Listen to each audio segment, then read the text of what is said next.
Salut et bienvenue à l'épisode de cette semaine où on va parler de routine. Et là, reste avec moi. Attends, si je te parle de routine, c'est parce que c'est important pour créer une nouvelle habitude. Donc, on le sait, septembre, c'est un petit peu le 2e janvier de l'année. C'est le moment peut-être de mettre en place ce qui n'a pas fonctionné depuis le début de l'année. Par contre, si on veut y arriver, ce serait un peu vain d'essayer de refaire la même chose qu'on a déjà fait et qui n'a pas fonctionné. C'est un peu la définition de la folie, c'est de refaire les mêmes actions en pensant qu'on va avoir des résultats différents. Alors, ne soyons pas fous cet automne, on va essayer de faire les choses autrement, c'est-à-dire qu'on va utiliser le pouvoir des routines pour mettre en place une nouvelle habitude. Alors, si tu es avec moi, lève la main et écoute bien ce qui suit. Donc, si tu es déjà convaincu que tu utilises déjà des routines, que ça te convient déjà, magnifique, reste avec moi, je vais te donner ma manière de faire. Et si t'es pas convaincu, si tu as envie de t'en aller en ce moment en disant Burk, les routines, c'est trop carré, c'est trop contraignant, moi, j'ai rien à voir avec tout ça, reste doublement avec moi parce que tu vas voir que c'est peut-être mieux que tu le crois et ça pourrait être utile à toi aussi. Donc, je vais t'expliquer comment faire en sorte d'utiliser le plein potentiel des routines pour faciliter la mise en place d'une nouvelle habitude. Alors, si t'es prêt, c'est parti. Je peux commencer par te dire un petit peu pourquoi les routines sont un outil qui est vraiment puissant. Donc, la chose la plus importante sur laquelle les routines jouent, en fait, c'est ton mental, c'est ton cerveau.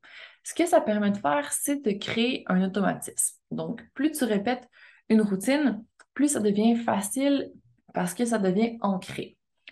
Et ça permet d'éviter la phase la plus difficile de la mise en place d'une nouvelle habitude, c'est quand ton mental doit travailler. Donc, quand l'habitude n'est pas encore installée, il y a une sortie de zone de confort qui est perçue par ton cerveau et on se rappelle que notre mental, son rôle dans la vie, c'est de nous garder en vie.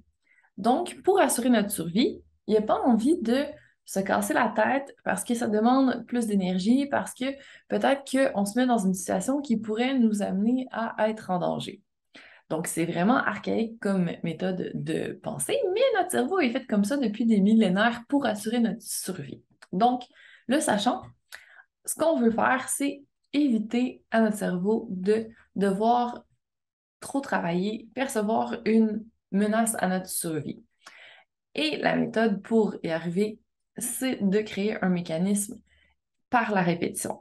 Donc, plus on répète une habitude en devenir, plus ça va devenir facile parce que notre cerveau se rend compte que c'est facile finalement et ça s'intègre à des chemins neuronaux qui vont se créer. Parce que notre cerveau il est capable d'apprendre et quand il apprend, il s'adapte et il reconfigure un petit peu nos neurones pour créer des chemins, des raccourcis qui font en sorte que c'est plus facile pour lui. Il est un peu paresseux, comme notre corps, et c'est correct. Parce que justement, c'est ce qui fait en sorte de créer ces automatismes qui nous facilitent la vie. Puis ça, c'est appelé la plasticité cérébrale. Si tu veux lire là-dessus, c'est vraiment intéressant. Et dans le fond, tu peux faire jouer la plasticité cérébrale en ta faveur en répétant une action que tu veux instaurer. Puis tu l'as déjà fait dans le passé. Rappelle-toi, apprendre à faire une boucle pour tes lacets, apprendre à compter, apprendre à marcher, apprendre à conduire. Tout ça, au début, c'était vraiment difficile. Ça demandait un effort conscient de ton cerveau. C'était hésitant, c'était pas facile. Et à force de répéter, répéter, répéter, ben, on arrive à maîtriser les gestes et notre cerveau est capable de gérer en mode automatique. On n'a plus besoin d'y penser et de se concentrer autant qu'avant. Ça devient facile. Donc, c'est à ce moment-là qu'on crée une habitude. Et si jamais tu veux la définition d'habitude, c'est une manière usuelle d'agir, de se comporter, par exemple, une bonne ou une mauvaise habitude. Ça, c'est une définition. Sinon, on peut aussi le prendre dans le sens de fait d'être accoutumé par un phénomène de répétition. Donc, elle a l'habitude des enfants, par exemple. Donc, la définition en elle-même le dit, c'est une manière usuelle.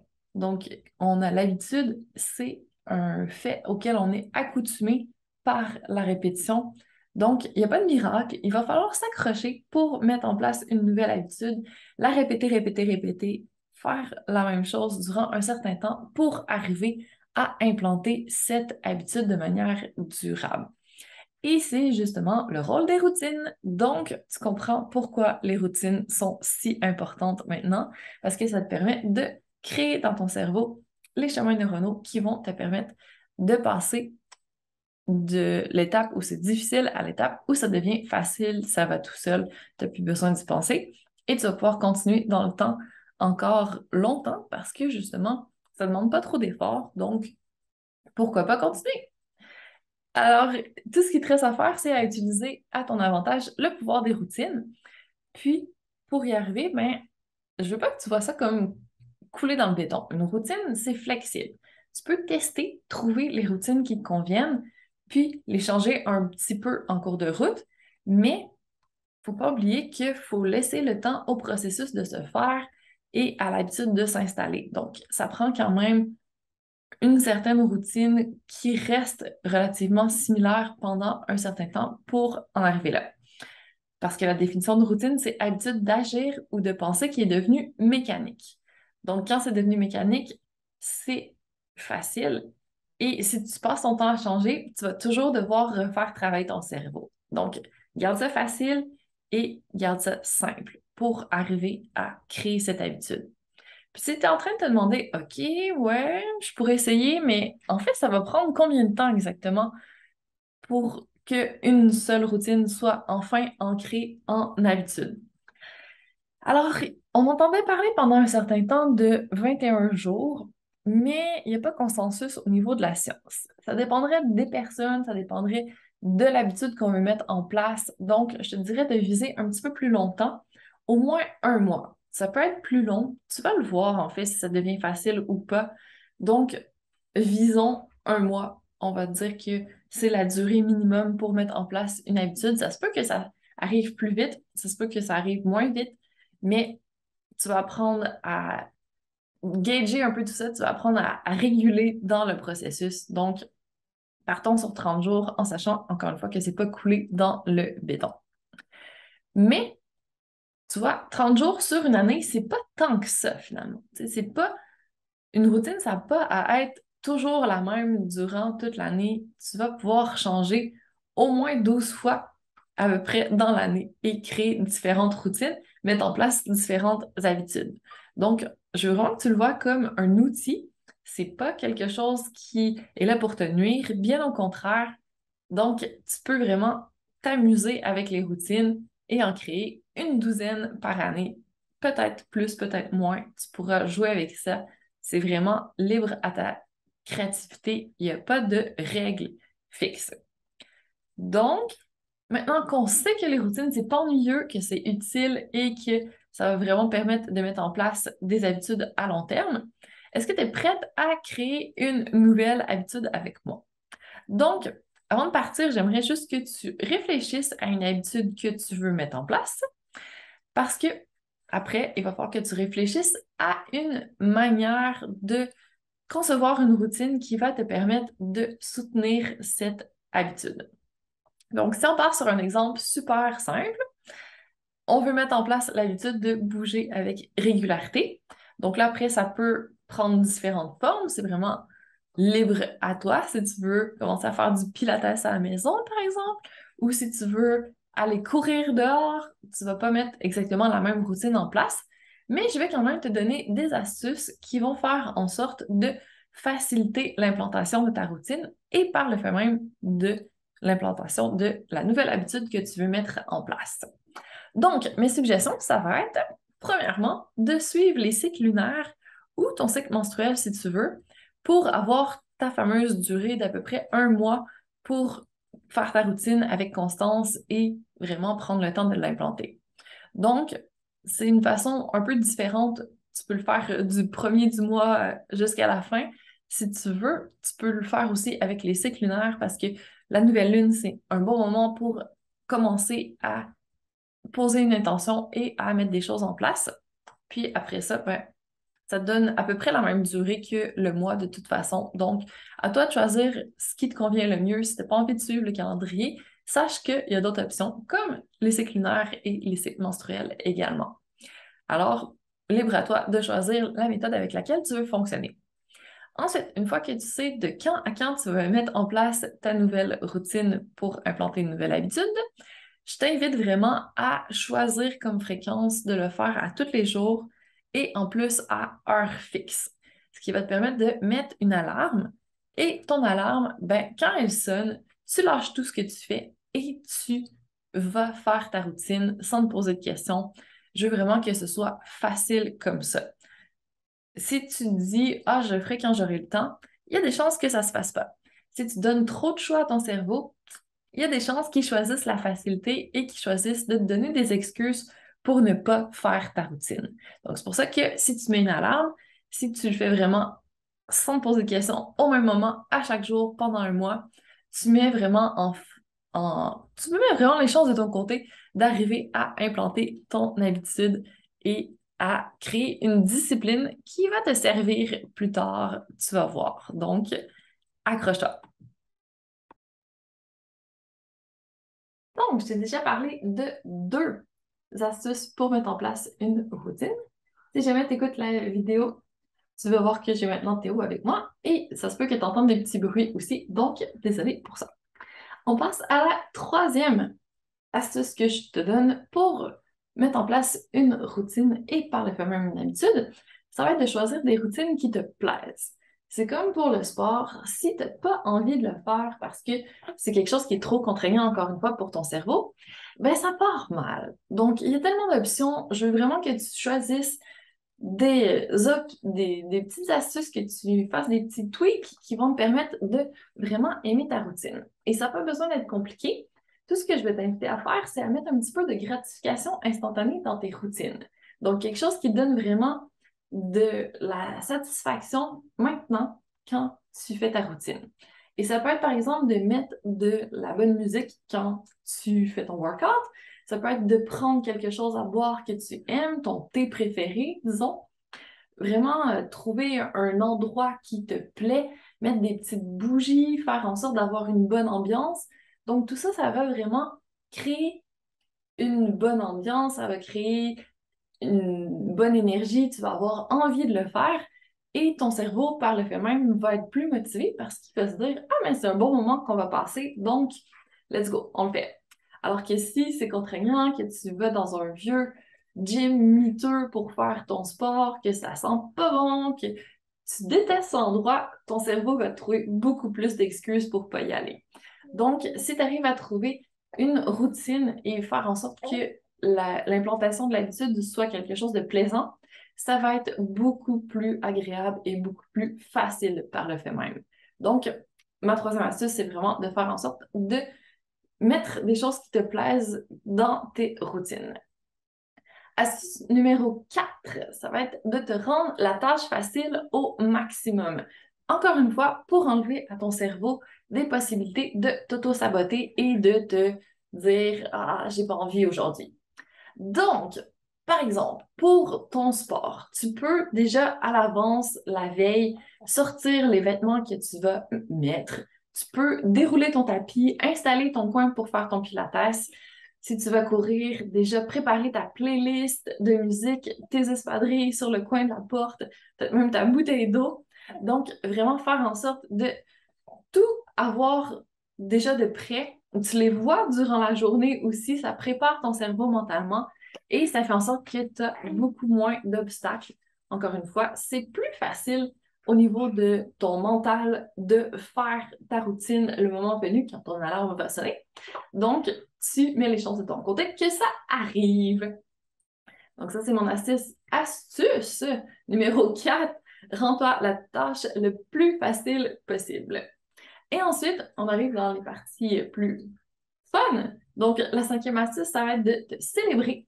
Parce que la célébration, en fait, c'est une manière, encore une fois, d'associer dans ton cerveau ce que tu fais à des moments agréables, à des émotions positives. Et ça va faire en sorte que tu bâtis gentiment ta confiance en ta capacité à mettre en place des habitudes, des routines. Donc, quand tu vas repenser à ça plus tard, ben, tu vas te dire, ah oui, c'est vrai, c'était agréable, j'avais choisi une routine que j'aimais, ça a été un processus vraiment facile, j'ai eu du plaisir pour célébrer la moitié de ma routine. J'ai fait un souper spécial avec mon conjoint, mes enfants, où je me suis permis de m'acheter une bombe pour le bain qui était vraiment géniale, ou peu importe ce que tu choisis, ça n'a pas besoin d'être toujours coûteux. La célébration que tu te fais, ça n'a pas besoin d'être compliqué, mais il faut juste que ce soit un petit moment que tu te crées qui est agréable et qui t'encourage à continuer. Donc, n'hésite pas à te célébrer. Ça peut être une fois par semaine, ça peut être à la moitié, ça peut être à la fin. C'est vraiment à toi de voir la fréquence de célébration qui te convient, parce qu'il y a une question de temps aussi là-dedans, mais il y a une question de motivation aussi. Donc, si tu fais tes célébrations trop espacées, peut-être que tu n'en tireras pas autant de bénéfices, que tu pourras en faire des plus petites, mais plus fréquentes. Donc, encore une fois, à toi d'expérimenter et de trouver la fréquence et la manière de célébrer qui te convient et qui te permet de progresser avec encore plus de plaisir.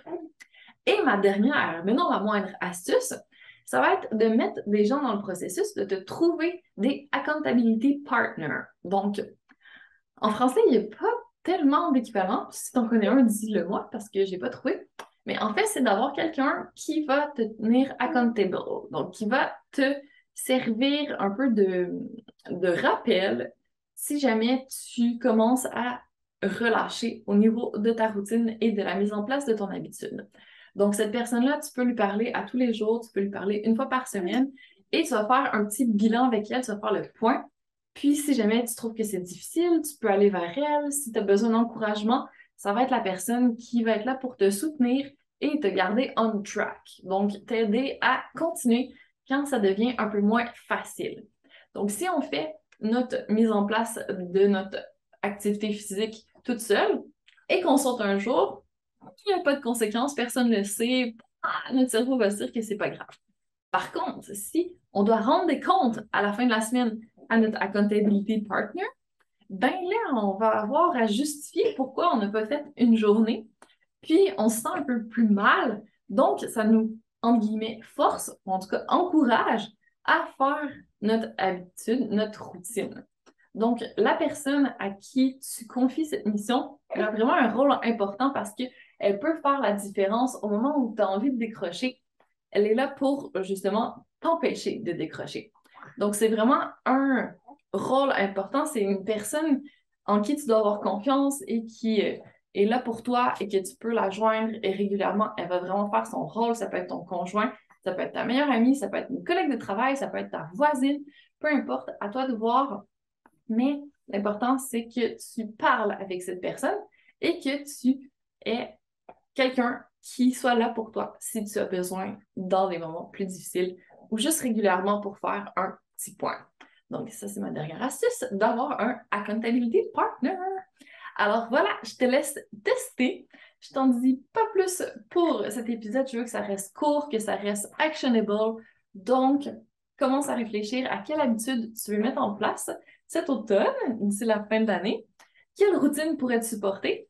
Et n'hésite pas à mettre en place les petites astuces que je t'ai partagées à l'instant pour faire en sorte que tes routines soient agréables, qu'elles soient variées, qu'elles rendent vraiment le travail plus facile à ton cerveau et que tu aies toutes les chances de créer de la discipline, de la constance, de la régularité pour arriver à mettre en place une nouvelle habitude.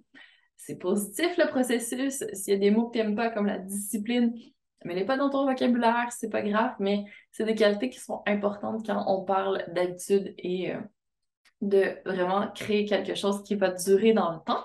Un petit pas à la fois. Donc, si tu as déjà des routines qui sont en place, n'hésite pas à m'en parler, j'aimerais t'entendre là-dessus. Donc, dis-moi, si tu as déjà des routines en place, on va pouvoir en discuter. Et sur ce, je te souhaite une bonne mise en place de tes nouvelles habitudes. Et on se dit à très bientôt pour un nouvel épisode du podcast Feel Good.